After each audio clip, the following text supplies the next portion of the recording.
بسم الله الرحمن الرحيم. الحمد لله رب العالمين، والصلاة والسلام على سيد الأنبياء والمرسلين سيدنا محمد وعلى آله وأصحابه أجمعين. أما بعد،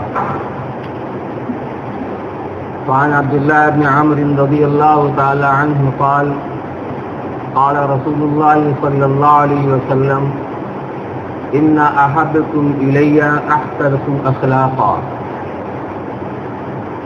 وعن عائشة رضي الله تعالى عنها قال: سمعت رسول الله صلى الله عليه وسلم يقول: إن المؤمن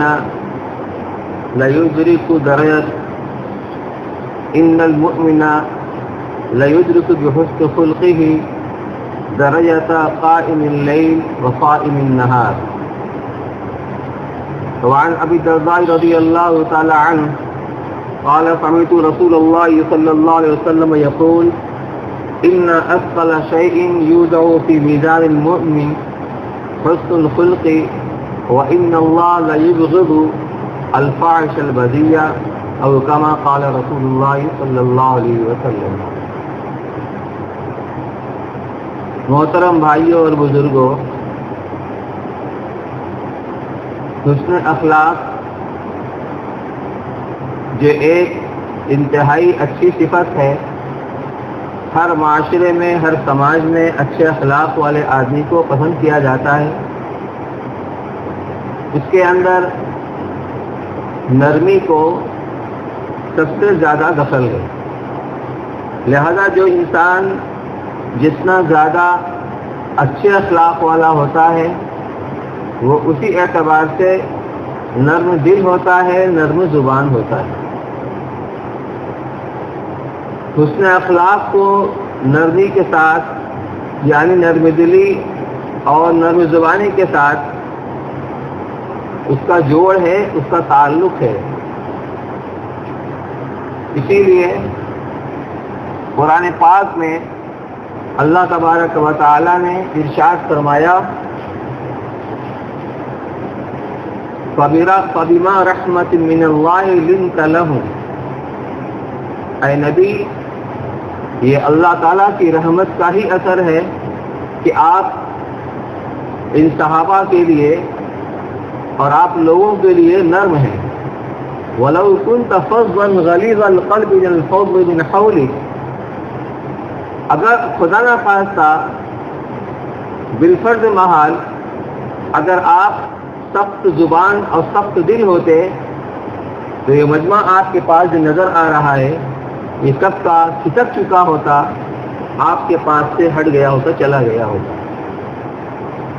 کیوں؟ کہ آپ اخلاق کے اعلیٰ مقام کے اوپر فائز ہیں، جس سے بنیادی چیز ہے نرم دلی، نرم خوئی، نرم زبانی.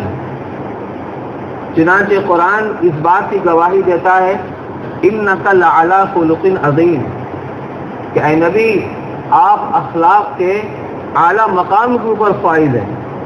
جو سب سے بلند مقام ہے آپ اس کے اوپر فائز ہیں. خود آپ نے ارشاد فرمایا: بُعِثْتُ لِأُتَمِّمَ مَحَاسِنَ الْأَخْلَاقِ. اور بعض روایت میں ہے: بُعِثْتُ لِأُتَمِّمَ مَكَارِمَ الْأَخْلَاقِ. میری بعثت ہی اس لیے ہوئی ہے تاکہ میں اخلاق کی تکمیل کروں، حسن اخلاق کی، مکارم اخلاق کی تکمیل کروں. میری بعثت ہی اس لیے ہوئی ہے. تو پھر آپ کے وہ جانثار صحابہ، وہ سوالات کا مجمع جو آپ پر اپنی جان چھڑکنے کے لیے ہر وقت تیار رہتا تھا، آپ کے اشارے پر اپنی جان قربان کرنے کے لیے تیار رہتا تھا، اس کے اندر یہ صفت کیوں نہ آتی؟ تو آپ نے اپنے عمل سے بھی اس کی تاکید فرمائی اور خود اپنے ارشاد سے بھی اس کی تاکید فرمائی، یہاں تک کہ حضرت معاذ بن جبل رضی اللہ تعالی عنہ تو جب آپ نے یمن کا حاکم اور گورنر بنا کر روانہ فرمایا، فرماتے ہیں کہ جس وقت میں نے سواری پر سوار ہونے کے لیے اپنے قدم کو پالان کے اندر رکھا، پائیدان کے اندر رکھا، تو آپ نے مجھے خاص طور پہ تاکید فرمائی: یا معاذ، یا معاذ، اے معاذ، احسن اخلاقک للناس، لوگوں کے ساتھ حسن اخلاق کے ساتھ پیش آنا، اچھا معاملہ کرنا، کیونکہ حاکم اور عامر جس مقام کے اوپر آتا ہے، جس مقام کے اوپر ہوتا ہے، کوئی اس سے گرفت کرنے والا نہیں ہوتا، کیونکہ سب سے اوپر درجے پر ہوتا ہے۔ یہ اسلام کی خاص بات ہے، یہ پہچان تھی مسلمانوں کی کسی زمانے کے اندر کہ محمدی کیسا ہوتا ہے، کہ محمدی تو اچھے اخلاق والا ہوتا ہے۔ لیکن میرے بھائی و بزرگوں، آج دنیا میں غیر اقوام کی نگاہوں میں ہماری شبیہ کیا ہے، ہماری پہچان کیا ہو چکی ہے، ہمیں اس کو بھی سمجھنے کی ضرورت ہے۔ سب ایک طرح کے نہیں ہوتے ہیں، لیکن بہرحال کچھ نہ کچھ ہوتا ہے، تبھی وہ بات چلتی ہے، اور اوروں کی نگاہ کے اندر، غیروں کی نگاہ کے اندر ایک شبیہ بنتی ہے، ایک پہچان بنتی ہے۔ کیا پہچان بنی ہوئی ہے کہ مسلمان حد درجے بے صبرہ ہوتا ہے، بے برداشتہ ہوتا ہے، کوئی بات کہی جائے فوراً رد عمل ظاہر کرتا ہے۔ اس رد عمل کو ظاہر کرنا چاہیے کہ نہیں، اس کی پرواہ نہیں، نتیجے پر نگاہ نہیں، بس عمل کا رد عمل۔ جو جتنے اہم مقام کے اوپر ہوتا ہے، کوئی لیڈر ہوتا ہے، نیتا ہوتا ہے، اس مقام سے رد عمل کا اظہار کرتا ہے، وقتی طور سے اس کی انا کو تسکین تو ہو جاتی ہے، لیکن اس کو قوم کو بھگتنا پڑتا ہے اس کا نتیجہ۔ یہ ہو رہا ہے، آپ غور کریں گے تو آپ کو سمجھ میں آئے گا، چاہے آدمی کا انفرادی معاملہ ہو چاہے اجتماعی کوئی چیز۔ اور قرآن نے صبر کی تلقین کی، برداشت کرنے کی تلقین کی، فرمایا کہ وہ مومن اللہ کی نگاہ میں سب سے زیادہ بہتر ہے، پسندیدہ ہے، جو لوگوں کے درمیان میں رہتے ہوئے، اب لوگوں میں سب طرح کے لوگ ہوتے ہیں، سلیقہ مند بھی ہوتے ہیں، باوقار بھی ہوتے ہیں، جاہل بھی ہوتے ہیں، اجڑ بھی ہوتے ہیں، تو ان کی سختیوں کو، ان کی جہالت کو اور ان کی نازیبا سلوک کو برداشت کرے اور صبر کرے۔ تو صبر کی تو ہمیں تلقین کی گئی، ہمیں حکم دیا گیا ہے۔ اسی طریقے سے مسلم محلوں کی پہچان کیا ہے کہ ان کے گلیوں کے اندر گندگی، غلاظت کا ڈھیر، یہ پہچان بنی ہوئی ہے۔ ہمیں اس پہچان کو کیسے ختم کرنا ہے؟ اپنے عمل سے ختم کرنا ہے۔ ہم ذرا اپنے پاس آس پاس نگاہ اٹھا کر دیکھیں گے، یہ چیز ملے گی ہمیں۔ ہم نے مکان بنایا، اور مکان بنانے کی وجہ سے کچھ ملبہ ہے، کچھ اور وہ چیزیں رہتی ہی ہیں، اس سے تو کوئی بچ نہیں سکتا، لیکن اس کے بعد کی ذمہ داری جو ہم کتنا ادا کرتے ہیں کہ ذرا ہم صاف صفائی کریں، خود سے کر دیں، کسی عورت کے کروا دیں، تاکہ دوسروں کو ہماری سمجھ میں تکلیف نہ پہنچے۔ ہمیں کتنے لوگ اس کا اہتمام کرتے ہیں؟ مکان میں برآمدہ بنتا ہے، ظاہر سی بات ہے برآمدہ لٹکا کر کے بنتا ہے گلی کے اندر، ایسا کم ہوتا ہے کہ اپنے حصے برآمدہ بنا ہوا ہو۔ جہالت مردوں سے زیادہ عورتوں کے اندر ہے، اور کوئی ایسا کپڑا انہوں نے دھلنے کے بعد ڈال دیا، موٹا کپڑا ہے، بستر ہے، کمبل ہے، اس طرح کی چیزیں، اب پانی نچوڑ رہا ہے، لوگ آ جا رہے ہیں، سب کے اوپر پانی پڑ رہا ہے، نمازی بے نمازی سب اس سے متاثر ہو رہے ہیں۔ اس حدیث کو آپ سامنے رکھیے کہ ایمان کے 3 درجے ہیں، ایمان کی 70 سے اوپر شاخیں ہیں۔ الایمان بضع و شعبۃ، 70 سے اوپر شاخیں ہیں۔ افضلها قول لا الہ الا اللہ، سب سے اعلیٰ درجہ، سب سے اعلیٰ شاخ وہ کلمہ لا الہ الا اللہ کا اقرار ہے، دل کے یقین کے ساتھ۔ اور ادناہا اماطۃ الاذی عن الطریق، ادنا درجہ راستے سے تکلیف دہ چیز کا ہٹا دینا، یعنی اس تکلیف دہ چیز کا باعث کوئی اور بنا، کسی نے کیلا کھایا، چھلکا وہیں پر ڈال دیا۔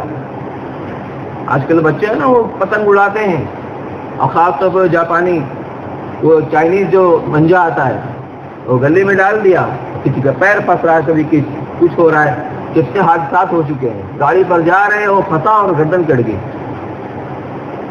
کس کی ذمہ داری ہے؟ کس کی ذمہ داری ہے؟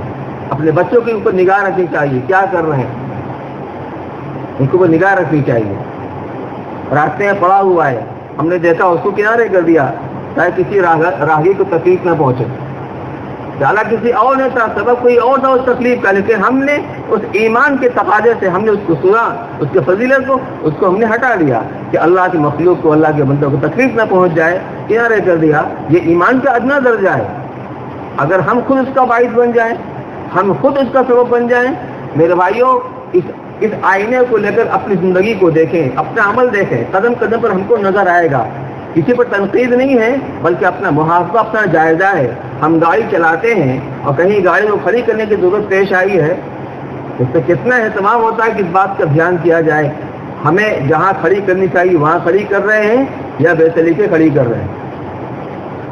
جس کے اوپر بیتتی ہے اس سے آپ پوچھیں. ایک مرتبہ ایک جلسے کے لیے جانا تھا ہم لوگوں کو, اور مدم پورہ ایک گیرج سے گاڑی نکالنی تھی. اتوار کا دن تھا. آپ یقین جانیے 2 گھنٹہ ہو گیا انتظار کرتے کرتے. کس کی گاڑی ہے, آپ کس سے پوچھیں, آس پاس کے لوگوں سے پوچھتے ہیں. اتوار کا دن دکانیں ہی بند ہے, پتہ نہیں چلا, مجبور ہو کر دوسری گاڑی کرنی پڑی. بہت جن کے پاس گیرج ہے ان کو سابقہ پڑتا ہوگا. یہ اپنی گاڑی کھڑی ہم نے کہیں اسٹینڈ پر کھڑی کر دیا, اب اس کو آڑے پیچھے کھڑی کر دیا, دوسروں کو تکلیف ہو رہی. جو لوگ ہمارے مکان جانتے ہیں جس گلی کے اندر پڑتا ہے, تو جس گلی میں میرا دروازہ پڑتا ہے بس میرا ہی دروازہ ہے. لوگ آس پاس کے لوگ آتے ہیں اسی گلی میں گاڑی کھڑی کرتے ہیں 2 رویہ. اور ایسا بھی ہوتا ہے کہ مجھے جب گاڑی لے کے میں پہنچتا ہوں گھر تو میرے کی جگہ نہیں بچتی کھڑی کرنے, کہاں کھڑی کروں. چھوٹی چھوٹی باتیں دیکھنے میں, لیکن ہم دوسروں کی اذیت کا باعث بن رہے ہیں. اس حدیث کو سامنے رکھیں کہ اس تکلیف دہ چیز کا ہٹا دینا ایمان کا اتنا درجہ ہے, تو تکلیف کا باعث بننا ہم کہاں کریں بتائیے. پان کھانا بہت سے لوگوں کی عادت ہے, حرام نہیں ہے, غلط نہیں ہے, لیکن پان کھانے کے بعد کا نمبر جو آتا ہے, ادھر تھوک دیا ادھر تھوک دیا, ان کی دیوار گندی ہوگی ان کی دیوار گندی ہوگی. اور ایسا بھی ہوتا ہے, میں جمعہ پڑھ کے جا رہا تھا اور اوپر سے کسی نے پان کھا کے تھوک دیا. اب میں کس سے پوچھنے جاؤں, کون کر رہا ہے؟ یہ مسلمان کر رہا ہے, تو ہماری شریعت خراب کیوں نہیں ہوگی؟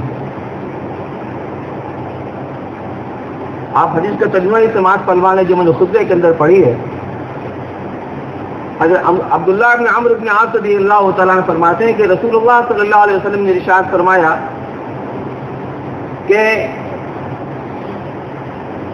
تم میں سب سے زیادہ مجھے محبوب وہ شخص ہے, میرے نزدیک سب سے زیادہ محبوب پسندیدہ انسان وہ ہے جس کے اخلاق سب سے اچھے ہوں. احسنکم اخلاقا. دوسری روایت میں فرمایا گیا ان المؤمن لیدرک بحسن خلقہ درجۃ قائم اللیل وقائم النہار, کہ ایک مومن صرف اپنے حسن اخلاق کے ذریعے سے, یعنی عمل کے اعتبار سے, نوافل کا ذخیرہ نہیں اس کے پاس, جو فرائض ہیں واجبات ہیں اس کے علاوہ نوافل کا کوئی خاص ذخیرہ نہیں ہے, لیکن ایک چیز ہے حسن اخلاق, اس کے اندر نرمی ہے, نرم دلی ہے, نرم زبانی ہے, اخلاق اس کے اچھے ہیں, تو اس کی وجہ سے وہ اس مومن کے درجے تک پہنچ جاتا ہے جو رات بھر نفلیں پڑھے دن بھر روزہ رکھے. تو اللہ کیسا بندہ ہوگا جو دن کو روزہ رکھے اور رات کو اللہ کے سامنے کھڑا رہے مصلی کے اوپر. اس مقام تک حسن اخلاق کی وجہ سے پہنچتا ہے. اور تیسری روایت میں فرمایا گیا کہ ان اثقل شیء یوضع فی میزان المؤمن, کہ مومن کے میزان عمل کے اندر سب سے زیادہ وزنی چیز جو ہوتی ہے وہ حسن اخلاق, وہ اچھی عادت. وَإِنَّ اللَّهَ, اور اللہ تبارک و تعالی لَيُبْغِضُ الْفَاحِشَ الْبَذِيءَ, جو بد اخلاق ہوتا ہے, جس کے مزاج تیز ہوتے ہیں, بد اخلاق ہوتا ہے. اور البذیء اسی کے ہم معنی ہے, بد زبان, بد اخلاق, اللہ اس کو انتہائی ناپسند کرتے ہیں. تو اس آئینے کے اندر ہم اپنے قوم کی اپنی حالت کا ہم جائزہ لیں. جو لوگ اس کا اہتمام نہیں کرتے ہیں, آپ غور کیجئے گا, کسی صاف دیوار کے اوپر اگر ایک آدمی نے پان کھا کر تھوک دیا تو باقی لوگ بھی وہاں پر چندہ دینے لگتے ہیں. ایسی سی گلی آپ کے اس محلے کے اندر ہے، آپ کے سے مراد ہے اس مدن پورہ کے اندر ہے، چائے خانہ ہے، لوگ وہیں بیٹھے رہتے ہیں، پتہ نہیں کیسے لوگوں کو موقع ملتا ہے، چائے پیتے ہیں، بیٹھے رہتے ہیں، گپ شپ کرتے ہیں، پان کھاتے ہیں، وہیں تھوکتے ہیں، سامنے تھوکتے ہیں، دیوار پر ردا جم جاتا ہے پان کا۔ کون سمجھائے، کون بتائے؟ جو مصیبتیں آ رہی ہیں نا، یہ ہمارے اپنے اعمال کی وجہ سے آ رہی ہیں۔ میں یہ کہہ رہا ہوں کہ ہر آدمی اس آئینے کے اندر خود کا جائزہ لے، ہم کہاں کھڑے ہیں، جو بھی اپنے اندر کمی اس کو دور کرنے کی کوشش کی جائے۔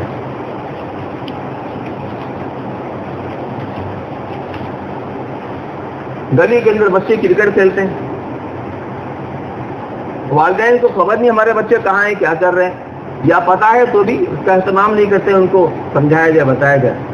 اب کوئی آرام کر رہا ہے، کوئی مریض ہے، کوئی بوڑھا ہے، بچے سو رہے ہیں، اب کھٹ کھٹ کی آواز آ رہی ہے، ابھی کیا ہے؟ یہ مسلمان کے بچے ہیں، دوسروں کی اذیت کا سبب بن رہے ہیں۔ کوئی پڑھائی کر رہا ہے، کوئی امتحان کی تیاری کر رہا ہے، گلی میں کرکٹ ہو رہا ہے، ایسے بچے، لیکن ذمہ داری کس کی ہے؟ سرپرست کو دیکھنا چاہیے، والدین کو دیکھنا چاہیے بچہ کیا کر رہا ہے، کیا نہیں کر رہا ہے۔ اسی طریقے سے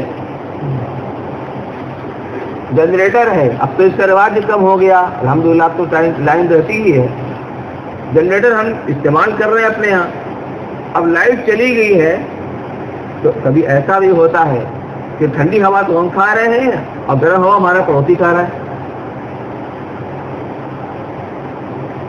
اللہ کے رسول نے کیا فرمایا تھا؟ واللہ لا یؤمن، واللہ لا یؤمن، واللہ لا یؤمن، خدا کی قسم وہ مومن نہیں ہے، خدا کی قسم وہ مومن نہیں ہے، خدا کی قسم وہ مومن نہیں ہے۔ قیل من یا رسول اللہ، پوچھا گیا اللہ کے رسول کس کے بارے میں آپ فرما رہے ہیں؟ کہ من لا یأمن جارہ بوائقہ، جس کا پڑوسی اس کی ایذاؤں سے محفوظ ہو۔ کتنی سخت وعید۔ اے سی لگانے میں بھی اس کا خیال کرنا چاہیے کہ ہمارے پڑوسی بھی اس کی تکلیف نہ ہو۔ میرے بھائیوں، میں سب کو بلانا مقصد نہیں ہے، چند چیزوں کے میں نے اشارہ کر دیا کہ یہ چیزیں ہیں، بس آدمی کو یہ سوچنا چاہیے کہ میری حرکت سے، میرے کسی عمل سے میرے پڑوسی کو، میرے کسی بھائی کو تکلیف نہ ہو۔ ایسا ہو سکتا ہے کہ آدمی کوئی کام اس جذبے سے تو نہیں کرتا کسی کو تکلیف پہنچے، لیکن اس کے کھائی نہ کھائی، اس کے علم میں ہے کہ نہیں ہے، لیکن اس کے حرکت سے دوستوں کو تکلیف پہنچ رہی ہے، اگر اس کو متوجہ کیا جائے تو اس سے باز بھی آ سکتا ہے، تو متوجہ بھی کر دینا چاہیے۔ لیکن خلاصہ کلام یہ ہے، ہمیں اپنے اخلاق کو اچھا سے اچھا، بہتر سے بہتر بنانا ہے، اپنی ذات کے بارے میں بھی اور اپنے چھوٹوں کے بارے میں بھی۔ ہمارے بچے ہیں، ہمارے گھر کے بچے، کوئی ایسی حرکت نہ کریں کہ ہمارے پڑوسی کو، کسی کو تکلیف پہنچے، راہگیر کو تکلیف پہنچے۔ تو یہ ہے سب سے وسیع چیز جو نامہ اعمال کے ترازو میں وزن کو بڑھائے گی، وہاں عمل کو گنا نہیں جائے گا، کتنی نمازیں، کتنے حج، کتنے عمرہ، وہاں دیکھا جائے گا عمل کے اندر وزن کتنا ہے۔ ایک عمل ہوگا اور انتہائی وزنی ہوگا کہ 99 دفتر اس کو گناہوں کے ہوا میں اڑنے لگیں گے، اور وہ اخلاص سے کیا ہوا عمل اس کو جھکا دے گا۔ ان باتوں کا عرض کرنے کا مقصد یہ کہ ہم اس کی سمجھیں، اس کے نزاکت کو سمجھیں، اس کی حقیقت کو سمجھیں۔ ہاں، ہر آدمی اس بات سے کوشش کہ ہمارے کسی بھی عمل سے ہمارے کسی بھی پڑوسی کو، ہمارے ساتھی کو، ہمارے دوسرے راہگیروں کو تکلیف نہ پہنچے، ہر آدمی اس کی کوشش کرے۔ اور اسی کے ساتھ ساتھ یہ بھی ہے، اس پر بھی بڑی بشارتیں ہیں کہ اگر کوئی تکلیف پہنچائے تو آدمی اس کو برداشت کر لے، اس پر صبر کر لے، فوراً رد عمل نہ کرے، صبر کر لے، اس پر ہی بہت کچھ ملتا ہے۔ فرمایا کہ جو آسان حساب جو لیا جائے گا، اس کے بارے میں کتابوں کے اندر دیکھا کہ اس کا رشتہ دار اس سے کیا کرتا ہے، نوک جھونک کرتا ہے، برا بھلا کرتا ہے، لیکن جو اس کے ساتھ سلوک کرتا ہے یہ معمولی کام نہیں ہے۔ میں نے کہہ دیا، آپ نے سن لیا، لیکن عملی طریقے میں اس کو برتنا ہر کس ناقص کی بات نہیں ہے۔ جس کو اللہ توفیق دے کہ سب برداشت کر کے پھر ان کے ساتھ اچھا سلوک کرے، اچھا معاملہ کرے۔ فرمائیے ان لوگوں کی فہرست میں آ سکتے ہیں جن کا آسان حساب لیا جائے گا، اور آسان حساب کیا ہے؟ اللہ اس کا آسان حساب لے لے، ایک انتہائی خوش نصیب ہے جن کو اللہ کے رسول نے فرمایا۔ اس کا خلاصہ یہ ہے کہ سرسری طور پر اس سے حساب لیا جائے گا، تم نے فلاں دن یہ کیا، یہ کیا، یہ کیا، یہ کیا، انتقال تو کرے گا، جاؤ میں نے معاف کیا۔ راستہ یہ ہے میرے بھائیوں، ہر آدمی، ہم کسی کی طرف نہ دیکھیں ہاں یہ فلاں کے بارے میں کہی جا رہی یہ فلاں نہیں، ہم اپنے آپ کو مخاطب کریں، ہم اپنا احتساب کریں، اپنا جائزہ لیں کہاں کہاں ہم سے چوک ہو رہی ہے، جو ہو گئی اللہ معاف کرے، آئندہ اس سے احتیاط کریں گے انشاءاللہ۔ اللہ تعالیٰ ہم سب کو عمل کی توفیق نصیب فرمائے۔ وآخر دعوانا الحمدللہ رب العالمین۔